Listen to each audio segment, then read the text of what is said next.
தங்கத்தின் விலை ஒரே நாளில் இவ்வளோ பெரிய உச்சத்தை ஏற்படுத்தும்னு யாரும் எதிர்பார்க்க முடியலை. இன்றைக்கி 91,000 தாண்டி தங்க ஒரு சவரன் வர தொற்றுக்கு. இது குறித்து நம்மிடையே பேசுவதற்காக தங்கநகை விற்பனையாளர்களோட சங்கத்தின் தலைவர் திரு ஜெயந்திலால் சிலானி அவர்கள் நம்மிடையே இருக்கிறார். இப்படியே தான் விலை உயர்ந்துக்கிட்டே இருக்குமா? சாமானியர்களுக்கு எட்டா கனியாக மாறுதா கோல்டு? இல்லை, அப்படின்னு சொல்ல முடியாது. விலை நிச்சயமாக உயர்ந்து கொண்டு தான் இருக்கும். காரணம் என்னென்னா, முன்னெல்லாம் பார்த்தீங்கன்னா தங்கம் விலை உயருதுன்னு சொன்னால் பின்னால் ஒரு கரெக்ஷன் வரும். அது என்னென்னா, முதலீட்டாளர்கள் முதலீடு செய்வாங்க, அவங்க மறுபடியும் சேல் பண்ண வரும்போது கொஞ்சம் விலை குறையும். ஆனால் இப்பொழுதெல்லாம் முதலீட்டாளர்களையும் தாண்டி சர்வதேசத்தில் உள்ள உலகத்தில் உள்ள பெரிய வல்லரசு நாடுகளும் பெருமளவில் தங்கத்தின் மீது முதலீடு செய்ய தொடங்கியிருக்கின்றன. அந்த நாட்டில் உள்ள ரிசர்வ் வங்கிகள், அதாவது மத்திய வங்கிகள் மற்றும் அவங்களுடைய ட்ரெஷரிகள் எல்லாமே தங்களுடைய கையிருப்பாக உள்ள அமெரிக்க டாலர்களை தங்கமாக மாற்ற தொடங்கியிருக்கிறார்கள். ஏன் இதுக்கு முன்னே அவங்கெல்லாம் செய்யலை, இப்போ மட்டும் ஏன் அவங்க செய்கிறாங்கன்ற ஒரு கேள்வி வரும். நியாயமான கேள்வி. என்னன்னா, அமெரிக்க டாலர் வரும் காலங்களில் பெருமளவில் தன்னுடைய மதிப்பை இழக்கும். அங்கே இருக்க பொருளாதாரம் சீரழிந்து போகக்கூடிய சூழ்நிலை உருவாகி கொண்டு இருக்கிறது. அப்படிப்பட்ட சூழ்நிலையில் தங்கள் கையிருப்பாக உள்ள அமெரிக்க டாலர்களை மாற்றி தங்கமாக மாற்ற தொடங்கியிருப்பது தான் முக்கிய காரணம் தங்கம் விலை உயர்வதற்கு. அதனால் தங்கம் இன்னும் நான் இன்னும் சொல்லப்போனால் இது புதிய உச்சம் சொல்கிறாங்க. இது இன்னும் உச்சமே இல்லை. இன்னும் பல உச்சங்களை கடக்க வேண்டிய சூழ்நிலை இருக்குது. இன்னும் பெரிய பெரிய உச்சத்தை நோக்கி தங்கம் இருக்கும். மிக விரைவாக சவரன் 1 லட்சத்தை கடந்து பெரிய அளவில் போகும். இந்த நீங்கள் சொல்ல கேள்வி அடுத்த கேள்வி அதாக தான் இருந்தது. இப்போ 91,000 வந்துருச்சு. இன்னும் இந்த 1 லட்சத்துக்கு வெறும் 9,000 தான் இருக்குது. இந்த ஆண்டே அதுக்கான வாய்ப்பு இருக்கா? இந்த 3 மாதம் தான் இருக்குது நம்மளுக்கு.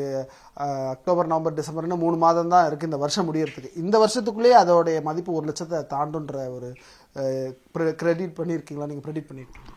நீங்கள் இந்த வருஷம் சொல்கிறீங்க, நான் இந்த மாதத்தை பற்றியே பேசுகிறேன். இந்த மாதத்துலேயே இது கடந்து போகும். ஏன்னா அந்த அளவுக்கு இன்னைக்கு ஒரு நாள் பார்த்தீங்கன்னாவே ஒரு 1,600 ஏறி இருக்குது. நேற்று பார்த்தீங்கன்னா ஒரு 1,000 ரூபாய்க்கு மேலே ஏறி இருக்குது. தொடர்ந்து இது மாதிரியான இது இந்த மாதத்துலேயே இந்த 1 லட்சங்கிற ஒரு இலக்கை நெருங்கியில் தாண்டி போயிடும்.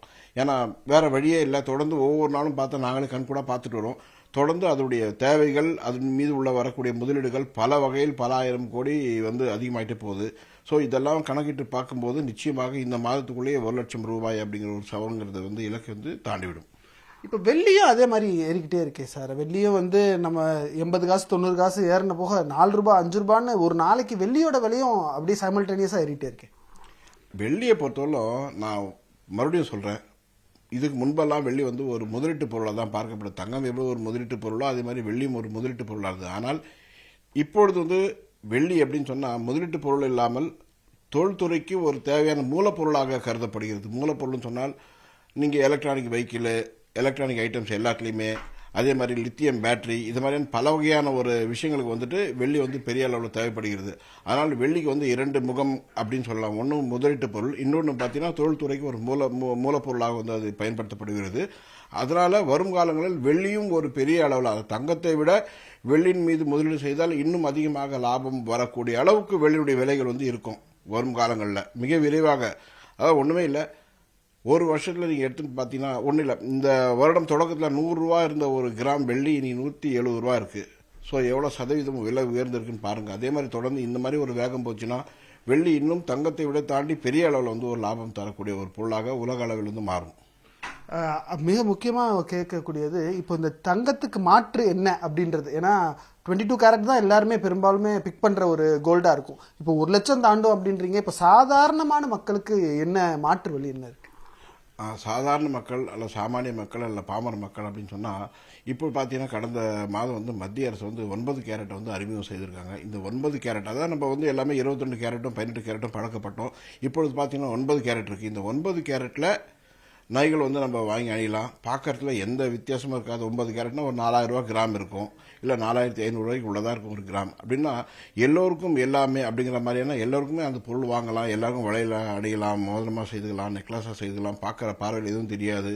மீண்டும் விற்பனை செய்தால் 9 கேரட்டுக்கு என்ன வேல்யூ, அந்த வேலைக்கு மறுபடியும் அந்த பணமாக மாற்றிக்கலாம், வங்கியில் அடமானம் வைக்கலாம், இப்படி எல்லாமே இருக்குது. அதனால் 9 கேரட்டோ அல்லது 14 கேரட்டோ நம்ம செய்துக்கிறது நல்லது. எல்லோருக்கும் எல்லாமே கிடைக்கக்கூடிய சூழ்நிலை உருவாகும். ரொம்ப நன்றி சார். 1 லட்சத்தை தாண்டுன்ற ஒரு ஒரு ஒரு உண்மையான கள நிலவரத்தை சொல்லியிருக்கீங்க. அது இந்த மாதத்திலே அது இருக்குன்றது தான் புதிய செய்தியாக இருக்குது. ஒளிப்பதிவாளர் அம்ஜித் கானுடன் நியூஸ் 18 தமிழ்நாடு செய்திகளுக்காக சுபாஷ் பிரபு.